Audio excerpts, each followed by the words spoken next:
everyone, you're welcome back to my channel. In today's video, we're going to be talking about 8 habits you can form, or habits, things that you're doing now that you can sustain right after the lockdown. Okay, these are things that are sustainable, things that afterwards you can continue with it. They are good. So we're talking about good habits that you can form now and sustain after the lockdown. Okay guys, let's roll.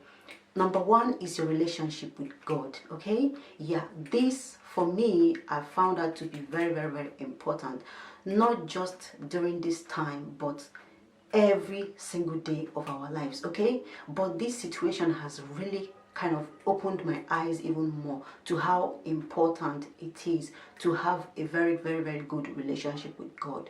One is that you are not sure of what is happening the next minute, so your relationship with that one person who knows what is happening tomorrow, who knows about your past and your present and your future, is very important. Sustaining that relationship is one thing you don't want to leave even after the lockdown situation. Okay guys, yeah, so that's number 1.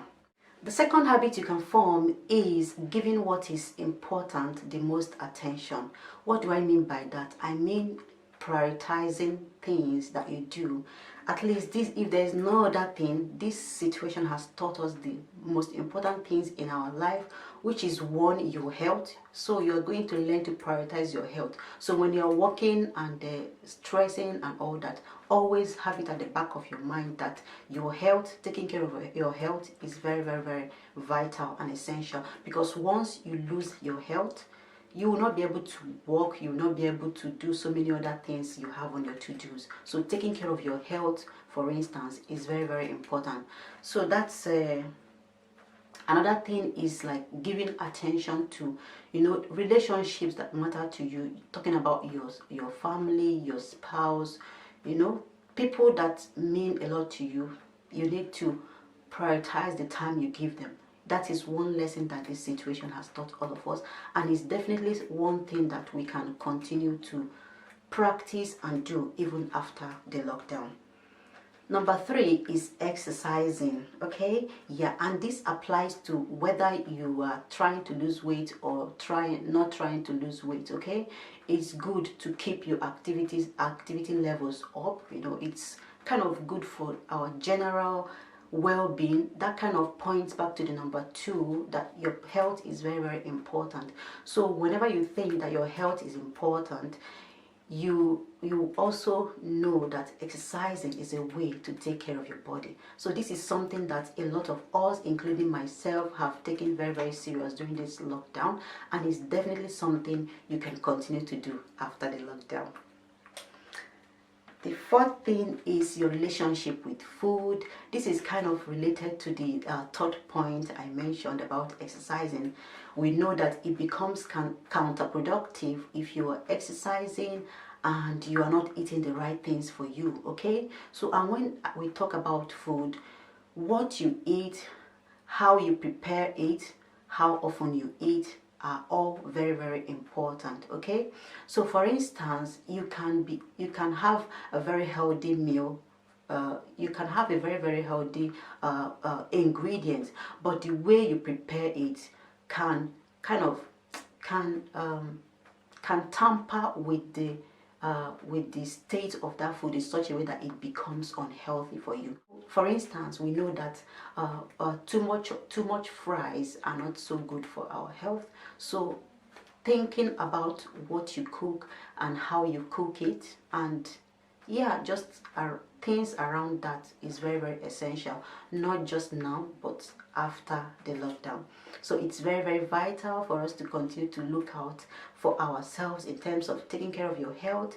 Things you eat are the number 1 things that contribute to your overall health and well-being. Okay, there are a lot of other factors that play a role, but things that get into you, the things you eat, have a very huge role to play. Okay, yeah, so food, what you eat, how you prepare it, or how it is prepared if you choose to eat out, and how often, okay, that's another thing we need to talk about, how often you eat and how much you eat actually. Okay, so there is this thing that I started to practice that, that I think is the key to the reason why most of us struggle to keep the weight under control. Yeah, and that is to like eat consciously. Like when you have food in front of you, let your attention be in that food at that moment. That way you will know when you are filled, and then you will stop eating. But if you are distracted and doing other things,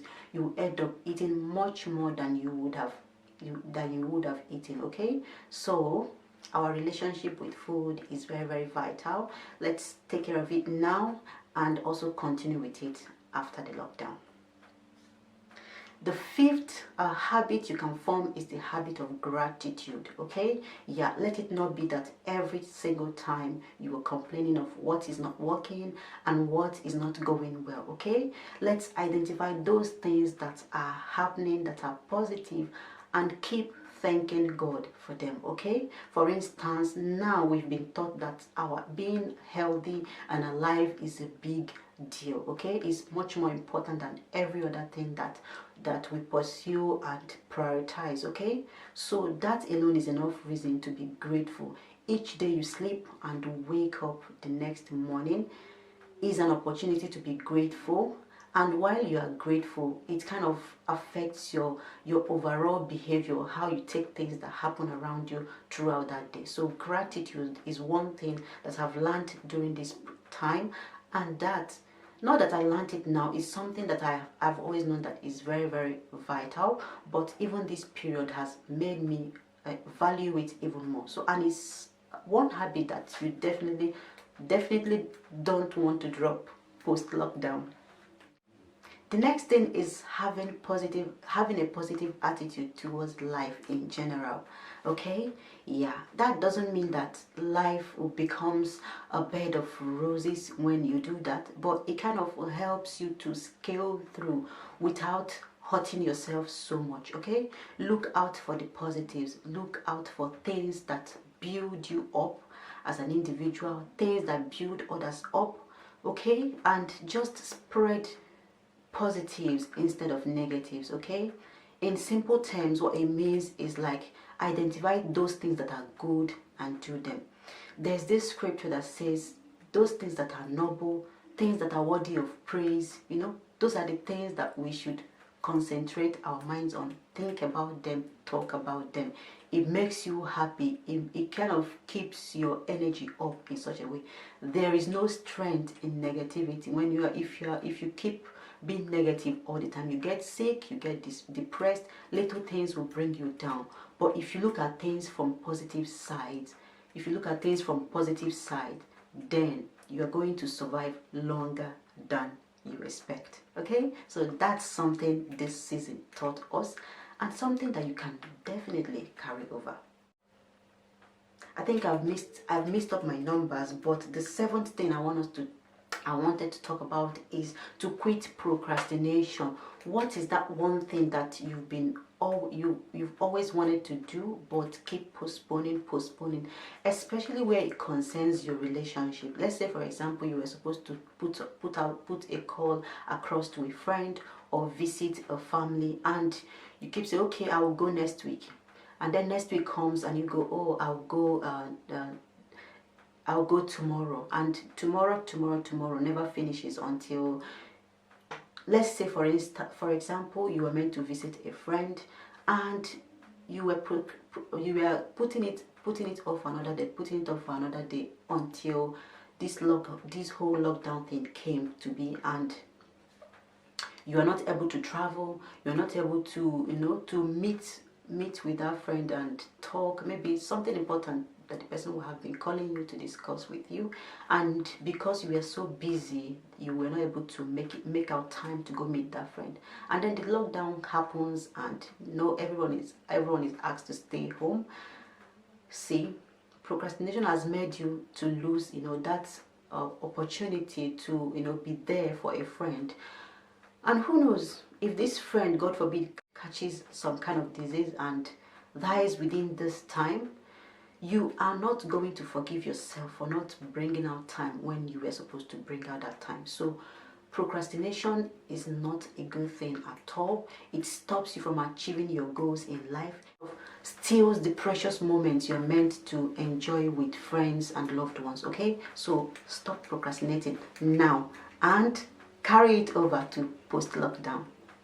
So finally, the final thing I would want to highlight is minimal living. You know, this situation has taught us that so many things that we count as very important in terms of material possession really isn't that important. Like, it's an eye-opener that you don't need to have hundreds of these, thousands of that to be happy. Okay, so once you have your health and you have your loved ones around you and you have a meaningful means of livelihood, that should be enough. Okay, that habit of trying to gather more without really paying attention to what is really important has to be dropped now, and then we carry it over to post-lockdown. Okay, I keep talking about post-lockdown because I know and I believe that soon there will be a way out. If this doesn't end, there will be a solution or a way to stay safe without necessarily staying at home. So with that, guys, I'll say thank you so much for hanging out with me. These are the things I wanted to share with us, and I'm happy that I did.